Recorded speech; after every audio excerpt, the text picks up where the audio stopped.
राजस्थान में कांग्रेस विधायक दल की बैठक कल सुबह बुलाई गई है, जिसमें अशोक गहलोत और सचिन पायलट पूरे विवाद के बाद पहली बार आमने सामने नजर आएंगे।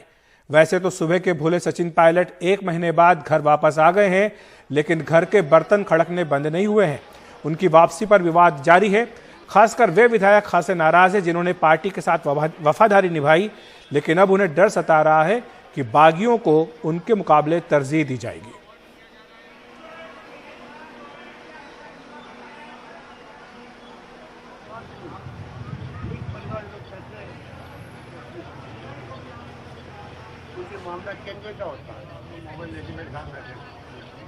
प्रताप जी, कल और जो 2 सीएलपी की मीटिंग हुई थी उसमें बहुत नाराजगी थी और एमएलएज ने कहा था कि रेबल्स को अच्छे पोर्टफोलियोज नहीं मिलने चाहिए। देखिए, जब विधायक दल की मीटिंग होती है तो आक्रोश होता है, तो आक्रोश भी होता है, प्रेम प्यार मजाक भी होती है। विधायक दल की मीटिंग में सबको बोलने का हक है, सब लोगों ने अपनी अपनी बात रखी, आक्रोश भी था, सब कुछ था, लेकिन जो पार्टी आलाकमान तय कर देता है हमारे यहाँ पर, उसके बाद कुछ रहता नहीं। उन्होंने जो तय किया वो सबको मंजूर है। लेकिन अब ये बात है कि अगर जैसे वापस आ गए हैं तो एक तरह से खतरा है, क्योंकि वो कोई एमएलएज ने कहा था कि हमको और भी फूट कर सकते हैं। ये देखिए, ये सब आगे देखा जाएगा, लेकिन पार्टी आलाकमान ने सबको मौका दिया है। मेरा ये मानना है स्टेट के हित में सब लोगों को मिलकर ऐसा काम करना चाहिए जिससे कांग्रेस मजबूत हो, देश मजबूत हो, लोकतंत्र मजबूत हो। नौटंकी हो और डायलॉगबाजी ना हो, यह हो नहीं सकता। राजस्थान की सियासी नौटंकी में आज 2 डायलॉग खासे चर्चा में रहे। एक बयान गहलोत खेमे से खुद गहलोत का आया तो दूसरा सचिन खेमे से विधायक विश्वेंद्र सिंह का। गहलोत कह रहे हैं बागियों को अब भूलो और माफ करो। वहीं विश्वेंद्र सिंह का कहना है कि सचिन और गहलोत का मुकाबला 2020 का नहीं, टेस्ट मैच था जो ड्रॉ हो चुका है।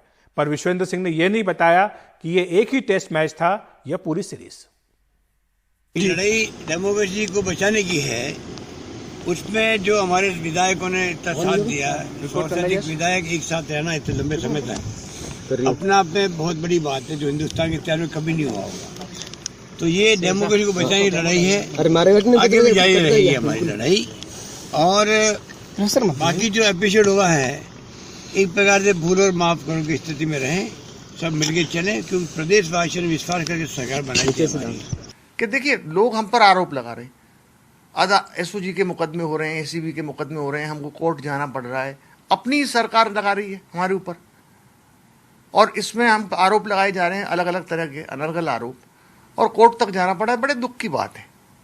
तो इसलिए मैंने कहा था, मैंने कहा ये टेस्ट मैच चलेगा, लेकिन अब टेस्ट मैच ड्रॉ में खत्म हो गया, सब लोग इकट्ठे हो गए, दोनों टीमें साथ हैं।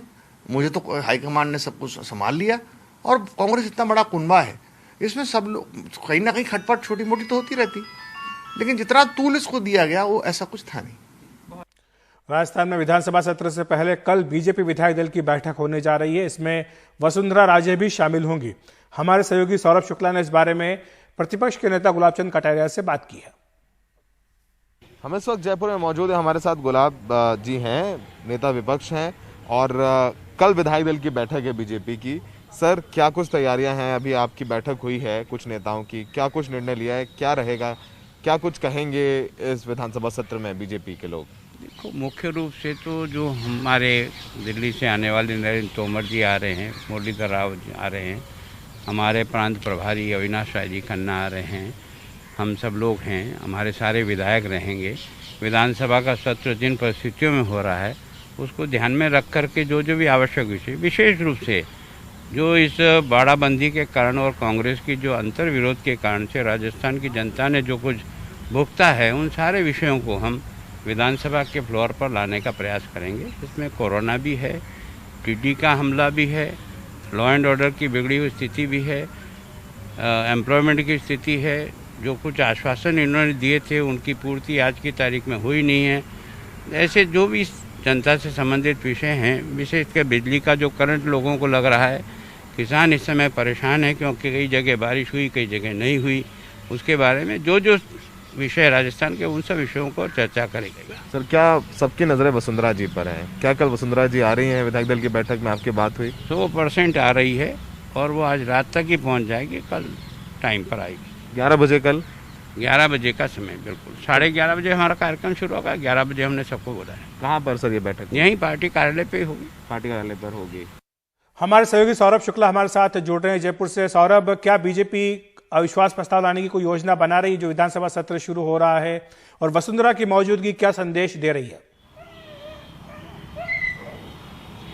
जी बिल्कुल अखिलेश सर, ये लोग अविश्वास प्रस्ताव लाने नहीं जा रहे हैं, ये बिल्कुल तय है। गुलाब चंद कटारिया ने भी साफ कही थी, उन्होंने कहा था कि हम लोग अभी तक दर्शक थे और जब इनके विवाद सुलझते नजर आ रहे हैं तो वो जो लोगों के मुद्दे हैं वो विधानसभा सत्र में उठाने जा रहे हैं। इसके अलावा जब हम और आप बात करें अखिलेश इस वक्त, तो सचिन पायलट अपने आवास पर अपने खेमे के विधायकों से मिल रहे हैं और वो ये निर्णय लेंगे कि कल जो सीएलपी की बैठक बुलाई जाएगी फेयरमाउंट रिजॉर्ट में, जहां पर अशोक गहलोत खेमे के 102 विधायक हैं जो जैसलमेर से आके सीधे उनको बस में सुरक्षा में ले जाया गया है, वहां पर वो लोग जाएं या ना जाएं इसका वो लोग इस पर मंत्रणा और चर्चा कर रहे हैं।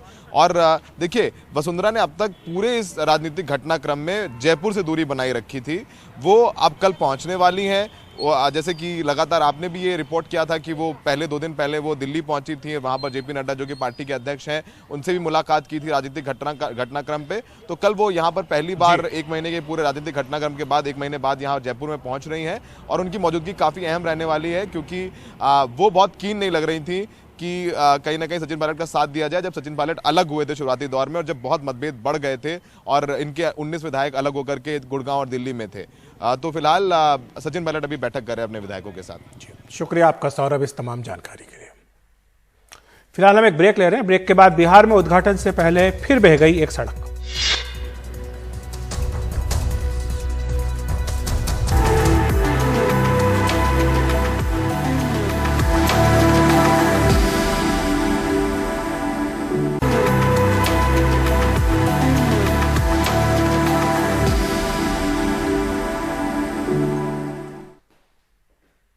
बिहार में एक बार फिर उद्घाटन से पहले ही एक पुल की अप्रोच रोड टूट गई। मुख्यमंत्री नीतीश कुमार बुधवार को गोपालगंज के बंगरा घाट महासेतु का उद्घाटन करने वाले थे। इससे पहले ही इस महासेतु की अप्रोच रोड का करीब 50 मीटर के दायरे का हिस्सा ध्वस्त हो गया। उद्घाटन से पहले इसे फिर से दुरुस्त करने की कवायद की जा रही है। बताया जा रहा है कि गोपालगंज के बैकुंठपुर में 7 जगहों पर सारण बांध टूटा था। इसी बांध के टूटने के कारण महासेतु से करीब 5 किलोमीटर दूर अप्रोच रोड पानी के दबाव से ध्वस्त हो गया। बंगरा घाट महासेतु के छपरा साइड में करीब 11 किलोमीटर और मुजफ्फरपुर साइड में 8 किलोमीटर लंबी अप्रोच रोड का निर्माण किया जा रहा है, जिस पर करीब 500 करोड़ रुपए खर्च किए गए हैं। अब बड़ा सवाल यह है कि इतनी लागत से बने महासेतु की अप्रोच रोड उद्घाटन के साथ ही क्यों टूटने लग गई। एक तरफ उद्घाटन किया जा रहा है और दूसरी तरफ जो है ये पुल धंस रहा है। भ्रष्टाचार जो लगातार हम लोग सवाल उठाते रहे हैं कि इनके राज में पूरी तरीके से भ्रष्टाचार का बोलबाला है, किसी पे भी जवाबदेही तय नहीं की जाती, तो इनके राज में लगातार भ्रष्टाचार हो रहा है। लोग जो हैं उस इलाकों में बाढ़ से पीड़ित हैं, सब लोग सड़क पर आए हुए हैं। आपदा विभाग में भ्रष्टाचार हो रहा है, रोड कंस्ट्रक्शन डिपार्टमेंट में भ्रष्टाचार हो रहा है, पुल निर्माण निगम में भ्रष्टाचार हो रहा है। ये पैसा बिहार के लोगों का पैसा है जो भ्रष्टाचार में बहाया जा रहा है। हिमाचल प्रदेश के किन्नौर में भारी बारिश से बाढ़ से जनजीवन बुरी तरह प्रभावित हो गया है। सकीबा गांव के नजदीक नेशनल हाईवे 5 पर बना एक पुल बारिश के कारण बह गया, इससे आवागमन बाधित हुआ है। वहीं उत्तराखंड के बागेश्वर में बरसात के बाद भूस्खलन हुआ, जिससे रोड पर मलबा गिरा है और सड़क रुक गई। भूस्खलन की वजह से 15 सड़कों पर यातायात प्रभावित हुआ। कई गांव भूस्खलन की वजह से कट गए हैं। कुछ जगहों पर बिजली और पानी की सप्लाई भी प्रभावित हुई है।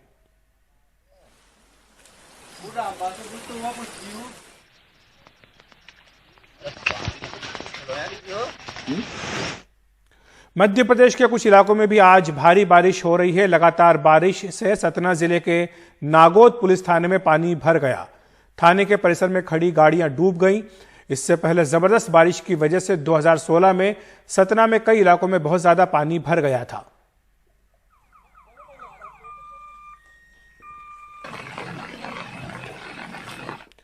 मुंबई में एक मछुआरा जब मछली पकड़ने गया तो उसके जाल में एक व्हेल शार्क मछली फंस गई। मछुआरे को यह व्हेल शार्क कोलाबा के ससून डॉक में मिली। इस व्हेल शार्क की मौत हो चुकी है। क्योंकि whale shark wild life protection act के तहत संरक्षित जीवों में आती है, इसलिए इस मामले में अज्ञात लोगों के खिलाफ FIR दर्ज कराई जा रही है। जो व्हेल शार्क मिली है उसकी लंबाई करीब 25 फीट है।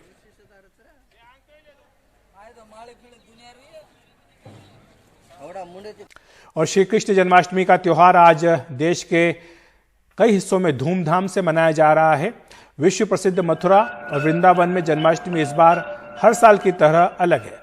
कोरोना के चलते पूजा पाठ में श्रद्धालुओं को मंदिर परिसर में आने पर रोक लगाई गई है। हालांकि वृंदावन के राधा कुंज की कुछ मनमोहक तस्वीरें आनी शुरू हो चुकी हैं। यहां कान्हा के आगमन की खास तैयारियां की गई हैं। मुंबई में भी जन्माष्टमी की रौनक इस बार पिछले वर्षों के मुकाबले थोड़ी फीकी है, लेकिन लोग अपने घरों में पूजा पाठ कर रहे हैं। दिल्ली, नोएडा और पूरे NCR में भी जन्माष्टमी मनाई जा रही है, जबकि जबलपुर, मुरादाबाद जैसे शहरों में भी कृष्ण भगवान की पूजा में श्रद्धालु भक्ति भाव में लीन हैं।